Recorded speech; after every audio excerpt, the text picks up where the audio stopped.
बिस्मिल्लाहिर्रहमानिर्रहीम। अस्सलामु अलैकुम वरहमतुल्लाहि वबरकातुहू। कहानी शुरू करने से पहले आप सबसे गुजारिश है कि हमारी वीडियो को लाइक करें, शेयर करें, कमेंट्स भी करें और चैनल को सब्सक्राइब करके घंटी के बटन को ज़रूर दबा दें ताकि आपको हमारी आने वाली वीडियोस का नोटिफिकेशन वक्त पर मिलता रहे। शुक्रिया। वाला वाइस के मोअज़्ज़िज़ सामीन, आज इस दौर इब्तिला में हम सब दुखी हैं। फातिमुल अंबिया अलैहिस्सलाम की उम्मत ज़ख्म ज़ख्म है, तार तार है। आज इस मज़लूम उम्मत के एक हिस्से अर्ज़े फ़लस्तीन में गज़ा के मज़लूम मुसलमानों पर मक्कार और ज़ालिम यहूदियों समेत सारी दुनिया का कुफ्र टूटा पड़ा हुआ है। या अल्लाह, मज़लूम फ़लस्तीनी मुसलमानों की गैब से मदद फरमा, क्योंकि उम्मत के हुक्मरान अपनी रेशमी कबाए संभाल रहे हैं कि कहीं इस आग में उनका दामन न जल जाए। ऐ रब्बे कायनात, इन बेबस और मजलूम इंसानों की आहो बका सुन ले और फरिश्ते मदद के लिए उतार दे। आमीन। रब्बे करीम की ज़मीन पर नायब उम्मत अजीम ऐ मोहम्मद अरबी सल्लल्लाहु अलैहि वसल्लम की मजलूम उम्मत और इस उम्मत पर काबिज जालिम हुक्मरानों, काश तुमने हज़रत खालिद बिन वलीद रज़ी अल्लाह अन्हो को देखा होता जब वो मौता की जंग में शामिल थे और मुसलमान मुजाहिदीन की तादाद तकरीबन 3000 थी और गुस्सानी अरबों और रूमियों की तादाद 2 लाख के करीब थी। इस जंग की शिद्दत का अंदाज़ा इस बात से लगाएं कि खालिद रज़ी अल्लाह अन्हा कहते हैं कि जंगे मौता के दिन मेरे हाथ से 9 तलवारें टूटी थीं। काश कि तुमने उमर बिन खत्ताब को ये कहते हुए देखा होता कि बर्रा बिन मालिक को लश्कर सरदार ना बनाओ, क्योंकि वो पूरे लश्कर को तबाह करने वाले हैं। क्योंकि बर्रा बिन मालिक अकेले पूरे लश्कर से टकरा जाते थे और अपनी जान की परवाह नहीं करते थे। उन्होंने यक के बाद दीगरे फारस के 100 जंगजुओं से अकेले जंग की और सबको एक एक करके हिम्मत और बहादुरी के साथ मार डाला। काश तुमने ज़रार बिनुल अज़वर को देखा होता कि जब वो जंग के मैदान में उतरते तो तन्हा रूमियों के लश्कर में घुस जाते थे और रूमी उनके आगे लग के भाग खड़े होते। रूमी उनसे डरते थे और उन्हें नंगे बदन वाला शैतान कहते थे, क्यों कि आप जंगी लिबास तो पहनना दूर की बात, बदन से कमीज तक उतार कर लड़ा करते थे।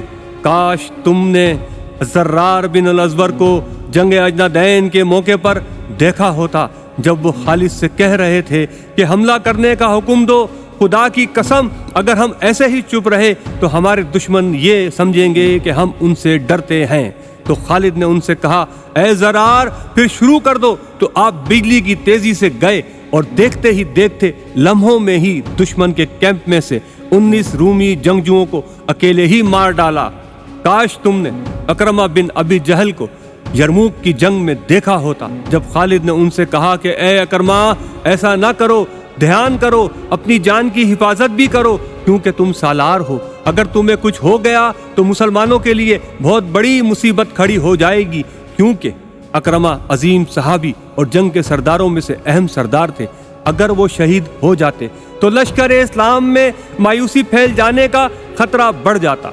लेकिन अकरमा बिन अबी जहल ने खालिद से कहा कि आप मुझे छोड़ दें और कहा, ए खालिद, आप मुझसे पहले उस वक्त ईमान लाए जब मैं और मेरा बाप रसूलुल्लाह सल्लल्लाहु अलैहि वसल्लम की दुश्मनी में मसरूफ थे, इसलिए तुम मुझसे अफजल हो। और आज के दिन मुझे अपनी वो पशेमानी ख़त्म करनी है कि फिर शायद इसका मौका ना मिले। फिर अकरमा ने ऐलान किया कि है कोई जो आज मौत पर बैत करता है कि मरने तक जंग करेगा, तो वो आगे आ जाए। तो उसी वक्त 400 बेहतरीन मुजाहिदीन निकले और उन्होंने अकरमा बिन अबी जहल से मौत पर बैत की, या तो इस्लाम की खातिर शहादत देंगे या फतह हासिल करेंगे। तो 400 में से सिर्फ ज़रार बिन अज़वर जिंदा बचे थे, बाकी सब शहीद हो गए। अल्लाह अल्लाह, ए अजीम उम्मत, ए हुक्मरानों, काश तुमने अब्दुल्लाह बिन ज़ुबैर रज़ी अल्लाह अन्हा को सवीतला की जंग में अब्दुल्लाह बिन अबी सरहा, अब्दुल्लाह बिन उमर عبداللہ بن عمرو، عبداللہ بن زید، عبد الرحمن بن ابی بکر اور ان کے بھائی عبداللہ کے ساتھ دیکھا ہوتا جب رومی جرنیل جرجیس کی قیادت میں رومی 1,20,000 سپاہیوں کی تعداد کے ساتھ آئے۔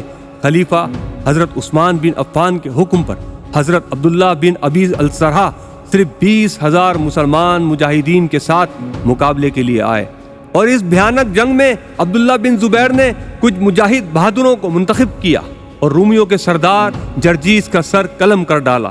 کاش تم نے الوالجہ، الحسید، المسیح، الزمیل، الثانی، ایلس اور کاظمہ میں مسلمان مجاہدین کو دیکھا ہوتا کہ خالد رضی اللہ تعالی عنہ نے بہت کم تعداد ہونے کے باوجود فارسیوں کا بری طرح قتال کیا اور فارس کی ایک عظیم سلطنت کو نیست و نابود، تباہ و برباد کرتے دیکھا ہوتا۔ بالا وائس کے معزز سامعین، بات اصل میں یہ ہے کہ کمزور ایمان والا جنگ کو کبھی کسی مسئلے کا حل نہیں مانے گا، چاہے آپ جیسے مرضی دلائل دے دو، کیونکہ دنیا کی محبت اور بزدلی نے اس کے دل کو گھیر رکھا ہے اور گناہوں نے اس کے دل کو سیاہ کر رکھا ہے۔ اس لیے یہ بہادری کے عظیم کارنامے جن کی روشن تصویر صحابہ اور مجاہدین نے اپنے خون سے سینچی ہے، جس کو دنیا کا یہ بزدل کبھی نہیں سمجھے گا اور ہالی ووڈ کی فلمیں دیکھ دیکھ کر انگریزوں سے متاثر ہوگا کہ وہ بہت بہادر ہیں اور ہم کمزور ہیں، جبکہ حقیقت یہ ہے کہ ہماری عظمت اعلیٰ کلمت اللہ میں ہے۔ امت کے مظلوموں، اپنے دلوں کو صحابہ کرام کے ولولہ انگیز کارناموں سے گرمانے کے لیے امام باغدی کی کتاب فتوحات شام اور مردان عرب کا مطالعہ کریں، اور یقین کریں میرے اختیار میں ہو تو خدا کی قسم میں یہ کتاب اسکول کے نصاب میں شامل کرا دوں۔ شاعر مشرق علامہ اقبال نے خوب کہا ہے، خودی کا سر نہا لا الہ الا اللہ، خودی بے تیغ فساں لا الہ الا اللہ، گلا تو گھونٹ دیا اہل مکتب نے تیرا، کہاں سے آئے صدا لا الہ الا اللہ۔ بالا وائس کے معزز سامعین، درود شریف پڑھ لیجئے۔ صلی اللہ علیہ وآلہ وبارک وسلم۔